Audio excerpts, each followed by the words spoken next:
Okay, welcome everybody. This is Joe Maldonado from Gryphons Club, the School of Practical Magic. And we have with us today the continuation of interviews with witches. Today we are so honored to have Gloria Danvers, the Witch Activator, with us. Welcome, Gloria. Thank you, Joe. I'm so excited to be in the group and talk to everybody and just let you know what it's all about, right? Oh, yeah, that's, when I first, I'm just going to dive right in because I have so many questions. When we first met, I had not ever even heard of a witch activator. And also, I just want to do a segue. Nanu Pagan, who is the co-founder of the school, is also on the call. She's having internet difficulties. She's in Texas right now, but she's using her phone. So Nanu, just wanted to say, hey. Hi. So Nanu will intercede every once in a while. She'll give a little blurb out. So anyway, back to when I heard of what you do and I first met, and I just have to share it with everybody because I think you're such a magical and strong person. Me, strong in everyday life, but strong as a witch too. We were meeting at a little coffee house in DeLand, and I was just sitting at the table, and Gloria was like way back there. She's approaching the coffee house, and she sees me in the window, and she waves to me, and I said, "How did you know that was me?" She goes, "Your energy." Of course I knew that was you because we had never met before. And so the conversation just continued on. So please tell everybody, explain, what is a witch activator? Well, a witch activator, and you have to understand that I coined this phrase. There's a lot of witches that do this, but I think I'm the only one that maybe actually put a name to it. I don't know. Okay. I'm that person, like a gemologist knows what a diamond is, or like when someone's looking at rare plants or for mushrooms and they understand what they're looking at. Yes.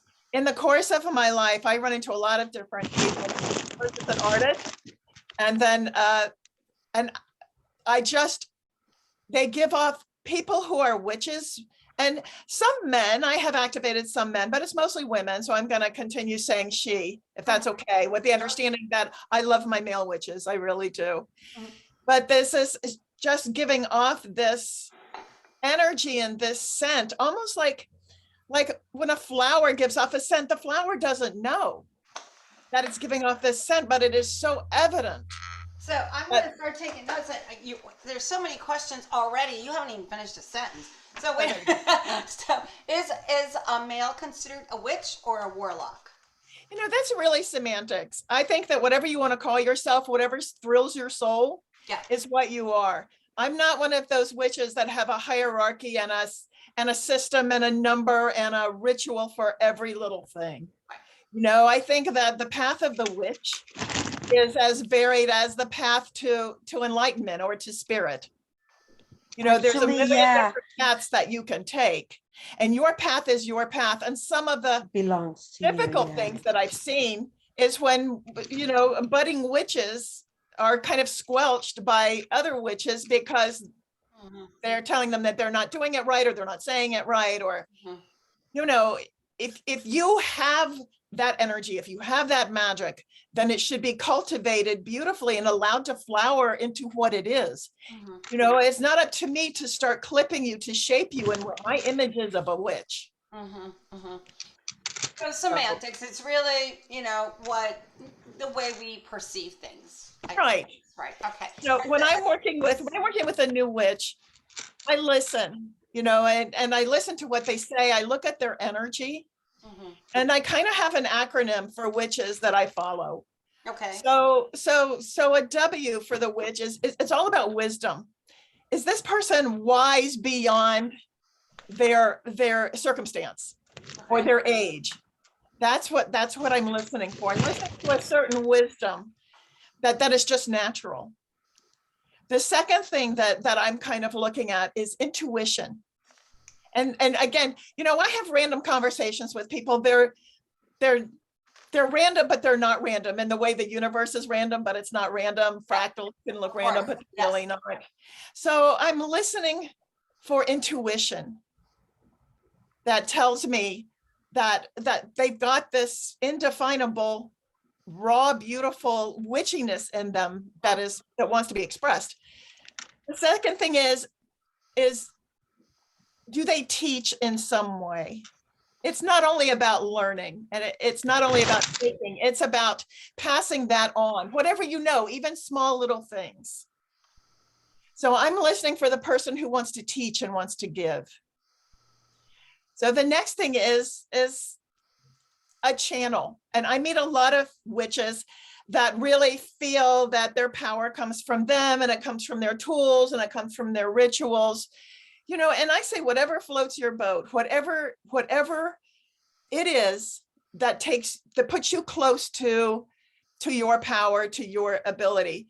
But in my heart, and every witch is different, I think that we're channels for something bigger. So I'm looking for that unconscious channel. I'm not listening to hear someone tell me what they are and what they do and what they have. What I'm listening for is that channel of information that just is so right to come from nowhere. And then the last thing that I'm looking for is I'm looking for someone who's a healer in some sense, because that's the other thing that I think about witches. And again, I always want to qualify all of these statements by saying, this is my particular brand of witchcraft. It's not everyone, and I honor everybody's path. Right. But for me, the power that we channel, the intuition, all of the gifts that we're given that I would like to nurture, lead to service. They lead to being a healer of some type. You know, whether it's working with animals, or whether it's working with human beings, or weather, or energy, or in other worlds as a shaman. Essentially, what you distill it down to is that you're all in service. So these are the things that I'm kind of looking for. And I don't go out saying I'm going to find a witch today. They really just but you know, I'm going out to get me a witch today. Yeah, I'll bag her.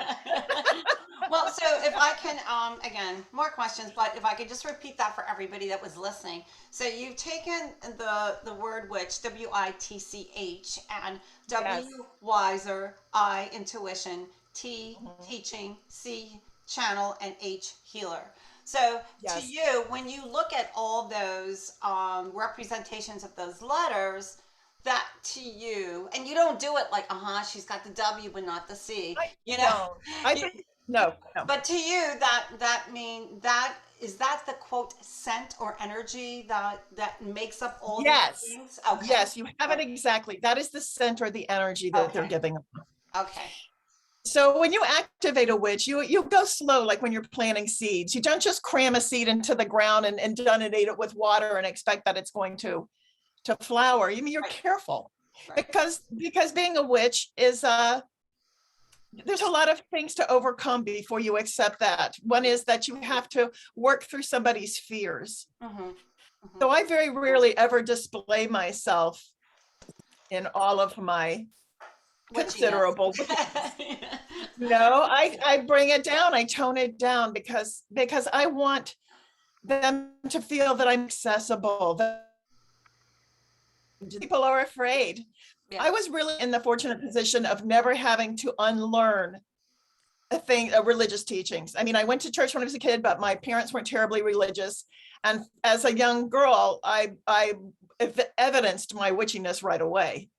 And I didn't have anybody say, you can't do that, you can't be that. But I understand that a lot of people have a lot of negative training and negative thoughts when it comes to being a witch. Yes. You know, they're lonely, they're afraid, they don't want to call it that. You know, people say, why do you call yourself a witch? I said, because that gets your attention. You know, I don't play around. I know. This girl don't play. You know, I'm not going to dance around and say, well, I'm, you know, this is what I am. I claim it. And the one reason I claim it is because when I say I'm a witch, it pops up at every door I've got. Right. You know, that's my word. That's my happy place. There it is. And I could say that relating to that you can almost say, well, you know, it is what you manifest. You know, so if you're manifesting, hold on one second, because I'm just trying to let everybody in that's coming in a little bit late. So like if I manifest it and say I want to help animals, then so it is, and then the animal starts just popping up. So if you're fine with who you are as a witch activator, you're not that you're saying, okay, witches, come on down. You're No. just like, I am who I am, and this is my calling, and this is part of what I do, and this is how I am of service. Mhm. So I think once you do all that, then you're good. You're set to go. All right. So I I think want so. to ask. I give off that scent also Yes. that pulls them in. It's the vibration meeting the vibration. The difference is that that vibration is as yet unknown for them, Yes. and it is known for me. Yes. So, but like seeing you in the window, you know which you can't hide it. Yeah. What was it? Because I blew out all the lights in the in the hallways. Oh, I got there after that. Oh, okay. So let me just continue with the train of thought. So, how long have you known this was a calling? So you coined the phrase witch activator, which I love because I think it's spot on describes of what you do. So how long did you know that? Wow, this is something I should be afraid of. This is just something that I might have a higher up hand on this, and I'm willing to help people that don't understand it. How long has that been going on with your life? Well, it's really gradual. It kind of started when I was a teenager Mm. because I was always upfront about saying that I was a witch. Right now, I live next door to my best friend from 5th grade, and she remembers me, pulling up milkweed and making potions. And I was just always a real upfront kid. Yeah. That was not for her. We took different paths. Yeah. But I guess when I was a teenager, here's a good story. We heard in 1969 or 1970 that Paul McCartney was dead, right? Yeah. So I told my friend, I said, I don't think that's true. But if it is, I think that we should go and have a seance and raise Paul McCartney from the dead. Now I'm 14. So, Okay. All right. so, that's the other thing about a 14-year-old witch, boy. We think we have like all the power in the world. I know. Go ahead. So my friend had never even conceived or heard of that. But she came with me. We went to a graveyard in the middle of the night. I got a Beatles album, and I just started putting rocks in places and making these rituals. And Paul McCartney, you went before your time. We demand that you rise from the dead. Oh my goodness.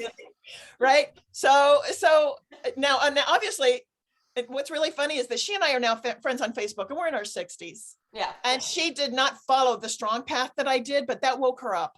Yeah. Okay. And she always was interested in spiritual things and witchy things after that. And we laugh every once in a while because we say, look at Paul McCartney still alive. Did we do a good job or what? So, when I was in school, people just would say, what's this all about? And I wouldn't say, well, it's about casting spells and doing this. I was never that dramatic. Yeah.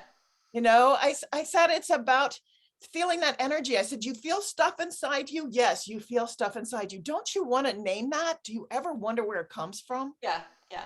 And so when I started getting into my 20s, and I was in the jewelry business, and then, I was in the bar business, and I met a lot of people and just started meeting all of these women. We started having circle with the witches that I, like I always say, it's time to come out of the broom closet. Right. In the 80s, when, there wasn't a whole lot of information. I mean, Starhawk was of course wrote the Spiral Dance, but mostly it was just what sparked the channel. And we would all go off to be different witches. I was an energy witch. I worked with women who were, loved plants and had these amazing plants and herbs and did all of this wonderful work. Yeah. And then animal communicators. And it seemed like that it was just, it's almost like they needed validation. Like I had the key, and then I was able to turn it and nurture them. Mm-hmm. Taking the fear away from it is a big deal. Teaching somebody how to cast in a way that's appropriate is a big deal. And I'm not a babysitter. Yeah. I don't nurture you through this, because part of the power of a witch is to claim your own. Exactly. Yeah. Absolutely. Absolutely. So, You know, one of the things that I find really interesting about your speaking, and I'm just sitting here listening, but I like the fact that you come back to the self. You know, one of the things that I find really interesting is that, you know, regardless of the labels that are out there, Right. truly we all have this possibility Mhm. open to us, you know. So what you're saying, or what I hear you saying, is that you're allowing a space for that to come up. Yes. It's not you allow them to be authentic is one of the things that I find so attractive, because when I'm working with people, although I don't call myself an activator, what I hear you saying is that that validation allows them to grow. You're letting them know, yes, you can do this too, giving them permission, you know, to Yes. be Yes. what they are attracted to. And I find that really, really cool. And cooler of all is that you gave it a name. You're an activator, man. I love that. Well, I'm a Virgo, and we all have to label everything. You know, Virgos are, we've got to give a name to everything. Everything's got to have a knowledge. You know, I say, you know, and I will say, you know, I call myself a witch. Somebody asked me the other day, what's the difference between a witch or a healer or anything? I said, only what you choose to call it. I said, I can call a dandelion, but the dandelion's got its own ideas of what it is. yeah, yeah, No, absolutely. and thank you, Nanu, for that, because I do give that space. I give that permission to flower and to grow and to accept, you know, and teaching somebody Absolutely. that this doesn't have to be evil. You know, as a witch, we battle a lot of presets. Yeah. You know, my job kind of is to gently, lovingly shine through those presets, so that you don't feel that you're an evil, terrible creature, or simply being as the universe made you, this magnificent, powerful, you know, channel of magic. It's, you know, it's just beautiful. Yeah. So Gloria, so say I am a miscellaneous person, and you and I met and bumped into each other like the universe intended us to. It's not Uh-huh. I'm not me, I'm somebody else. And you say we start talking, and you're like, yeah, she's got all those letters down, you know. Right. So what would be the next step? So the activator says, "Ah, you're a witch," or the activator just says, "You know what? You might need a little bit more schooling or nurturing." Everybody's different, you know, and timing is everything. You know, sometimes I'll meet somebody who needs to have a few years on them. Mm-hmm. You know, sometimes I'll meet someone who's not in a space for that. Mm-hmm. Mm-hmm. You know, but everything circles around. Mm-hmm. It really does. Yeah. When I meet you and I know that you've got that thing, you know, that thing, baby, that independent thing, right? Yeah. Then I give you space to tell me what you do. And I'll start by saying, you know, I like conversations with people. Yeah. Do you like, you know, I like plants. Well, I'm a butterfly gardener. Yeah. You know, I start putting myself out there in a way that's open-ended. Yeah. You know, people will say, oh, I love butterflies. They remind me of my grandmother who's passed away. Yeah. And I will say, do you know that in some cultures, people believe that the butterfly is the representation of the spirit? Yes. So conversationally, and it really helps that I know a lot of mythology. Yeah. I know a lot of metaphors. This is unspoken communication. If I said to somebody, do you ever feel powerful and witchy and that, you know, and, you know, I mean, the first instinct is to pull back and say, I don't know about you, but, you know, you have to be the Pied Piper. You have to lead in a way that is pleasing and joyful, that allows the person to open up and experience who they are with someone who's non-judgmental, Right. and someone who not only knows what you think and agrees, but can broaden your horizons little bit by little bit to help you explore that in a safe space. Yeah. Yeah. You know, there's lunches, there's conversations. I used to meet them at art shows all the time. Now I meet a lot of them in my hypnotherapy practice. Yes. Yes. No, So I think that I believe, like I say, you know, only the people that come to me are the people that are ready. These are the boundaries that I set in the universe for everything. For everything, right? You know, and I know that if you're getting to me for one thing, then there's so much more there. You know, I'm not pushy. I just let you unfold and help you. Yeah. You know? Yep, just help. So what would be the next step then? I mean, there's no ritual, right? Right. I mean, it's No, there's just, no ritual. okay. There's no ritual. The part of it is, you know, finding out what they're interested in and then offering literature, Yeah. offering suggestions, offering ideas. Right. Right. So I'm just asking you the regular, typical, everyday people questions like, Yeah. No, I totally get that. can you be a witch without a witch activator? You know, what happens after you've been Yeah. activated? You know, so Uh-huh. just asking you those typical questions. I know the answers, but go ahead if you can share. Okay. Well, what happens? You don't need a witch activator, but life is, it's harder to push through all of your pre-programming. Mm-hmm. Unless you have, and maybe, you know, I could say maybe I'm like a mentor. Yeah. You know, instead of an activator, although I like activator. That's pretty strong. Right. Yeah, that's pretty spot on for me. You know, but pushing through your own presets when you're in the community of your family's choice of where you live now, you know, where you go to church and you're around people that are different. I mean, that are the same as you, but you're different from them. That creates a lot of loneliness, and it's a yearning for you don't know what, and a fear that if you leave your community, you won't find any community. Yeah.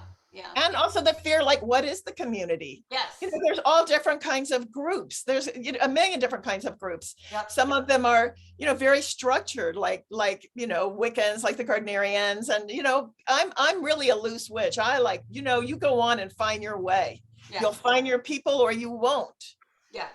You know, but it comes from you. All of it comes from you. Mm-hmm. You know, I teach them about casting. Casting is so important to me because people are like, well, you do cast these evil spells and things like that. And I think that there's a way to cast on any score that is respectful and loving. For example, if you're bugging me at work, I'm not going to cast to remove you. I'm going to cast that you get the greatest job that you've ever had all the way across the country from me. Right? Yeah. If, you know, when I was dating a man and his, you know, ex-wife was, you know, all us ex-wives, we all have a story, but she was giving him a hard time. I cast for her to meet the man of her dreams. That's what I like to instill in the people that come to me, that there's a way to do everything that's not evil, that's not scary, that is so honorable and so beautiful and so loving in the universe. And they are really extraordinarily special because they're part of that. So I'm going to play devil's advocate here. You're ready. Hey, go ahead. Okay. So talking about casting. Okay. So for example, your situation of casting, so that person, for example, finds another job, clear way for, okay, how does that compare to, like, I don't do specifics. I always do the highest and the best. Right. For whatever that is, you know, or better than I can imagine, you know, right. For both situations, you know, I'm always very leery about that tiny little line that you might cross, you know, and I that's just me feeling, you know, I'm, you know, so tell me the difference. Tell me about that, you know, and what your feeling is about that. Well, my feeling is about that. If I'm casting in a way that's really positive, you know, that we all have free will. I can cast for you the best job across the country. That's everything that you ever wanted, you know, but that's still up to you whether you're going to take it or not. Correct. But the point is that and the bigger picture is that I have wished upon you the very best that I can think of. Yeah, that you can think. So that energy, you know, is at a certain point, the energy takes its own form. You know, I've wished upon you with all my heart the best that I can think of for you. Right. After that energy will just that love takes on its own form. I'm not angry with you. I really want something good for you. I just don't want it in my space. Yeah. You know, if this is at work and if this is what it takes, then I'm there. But you've got free will, you have the soul path. There's a lot of other variables. Sure. You know? Sure. Okay. So let me ask you this then. So if you're casting and you're casting for moving across country far away from you, for example, how many of, I don't need percentages, but how often does that actually happen for you when you do that versus something different or better and the situation is removed? Tell me about those two. It has happened a couple of times, or more like it has happened in terms that the person just moved on to a better place. Okay. Okay. You know, that moving across the country is an extreme, and that's an extreme example, but that's not the only spell that I do. I really tailor them to meet the circumstances. Yeah. It's like not, oh, you're bugging me, I'm going to pull out, you're moving all the way across the country spell. Yeah. Yeah. You know, a lot of it is intuiting what people want, especially when you're working with them. Yes. You know, like with the ex-boyfriend and the wife, you know, I knew she was unhappy because she was alone. Yeah. Yeah. You know, so it has to do a lot with your intuition. Yeah. You don't find this stuff in a book. I mean, you do. You can find a book that says to get your lover back, to remove problems, to do this, to do that. This is what you do. But again, being a witch means that you channel in that energy and you roll it and you form it and you intend it, and then you put it where you, with all your intuition and the knowledge that you have at hand, is going to be the most effective. Yeah, I always call it your toolbox. You take things from your toolbox, a little bit of that, a little bit of that. And I think Nanu, who's on the call, talks about, you know, the correspondences, you know, taking a little bit of the crystal, take a little bit of her herbs, putting it all together, and you know, that's ask anybody who loves to cook exactly what they put in that stew. Thank you. So exactly. And you know what? It becomes this service of love to the community, to the world, to anybody that comes to us. It's one of the things that I talk to Joe about sometimes when we're talking about the school. We're like, you know what? Just put it out there, because those who need it will come to us. You know, it's not a matter of looking for anybody or being attractive to anybody, because it's about energy. They'll find us if we're putting out the offering. That's exactly right. And if we're putting it out in an intention that is beautiful and loving and empowering for them, you know, whatever they do with it is better. This is what I tell the people, and I say, you know, when they'll say, oh, you know, it must have been, and I always let them say this, I never say this, it must have been fate that we met. We were meant to meet. And I say, yes, we were meant to meet. I said, and here's what you need to know. I said, when the student is ready, the teacher always appears. But when the student is really ready, the teacher disappears. So I'm not always going to be here for you to guide you. This is your journey. It's your path. I'm here to help you. Yeah, there's a big difference between mentorship and support and doing it for them. One of the things that I usually tell people is, you know, I could go to the bathroom all day. That's not going to relieve your bladder. You know? Okay, that's one way of doing it. Down to it, that's we right. have to do our own work. Absolutely. But if you open up their channel, if you allow them to flower, then they get to experience their own aroma of witchiness, whatever that means to them. You know, and then when I circle back around, as we all do, and I see what they're doing and how they feel and how beautiful the flowering is, I'm like, oh my God, this is the best thing in the world. It is. I think that is the most satisfying feeling when you are mentoring with somebody, or even being of service in whatever way it is. It could be as small as giving somebody a charm that, you know, that you cast in a certain way, or, you know, blessings or whatever, and then they come out of the situation. You know, I see it a lot of times in our group that we have, aside from the school, when we all focus and work on something together, and then all of a sudden, you know, the clouds lift, the smoke is on, and there's no more fire. You know, it's really an incredibly satisfying feeling of doing good for the community. I think in a lot of ways, it's the ability to give someone's self to them. You know, then that's what I want, and it is very satisfying. Yeah, it is. It is. I am very excited because I know that we had spoken about you teaching for our school for next year, so I'm looking forward to that.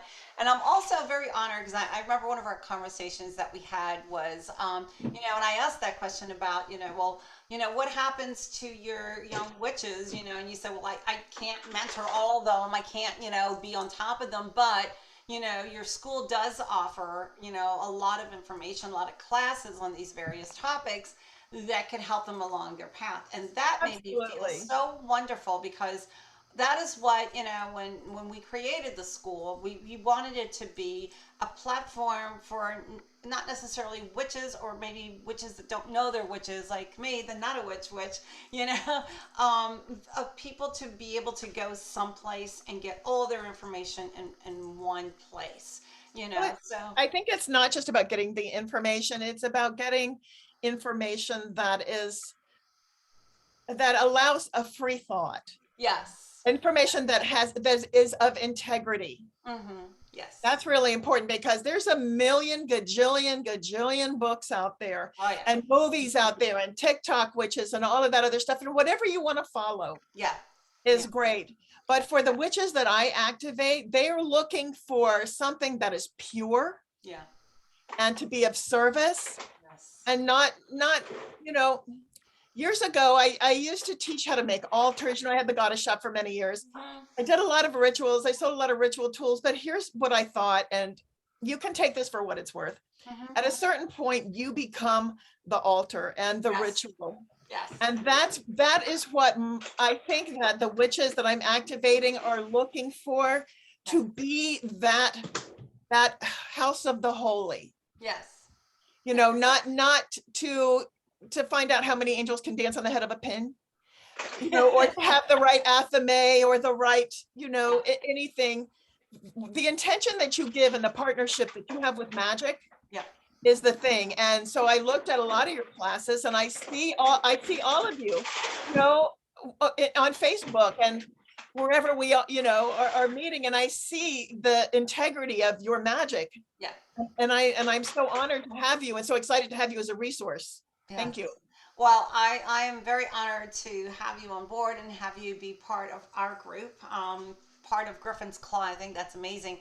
We've run out of time, but for everybody that is on the call, what we typically do is we stop recordings and you can open up your mic and your video and we can talk a little bit to Gloria and Nanu. So I'm going to stop the recording, ask everybody to stay on, please, and say thank you, everybody that is listening to the recording, for listening to us, and thank you, Gloria.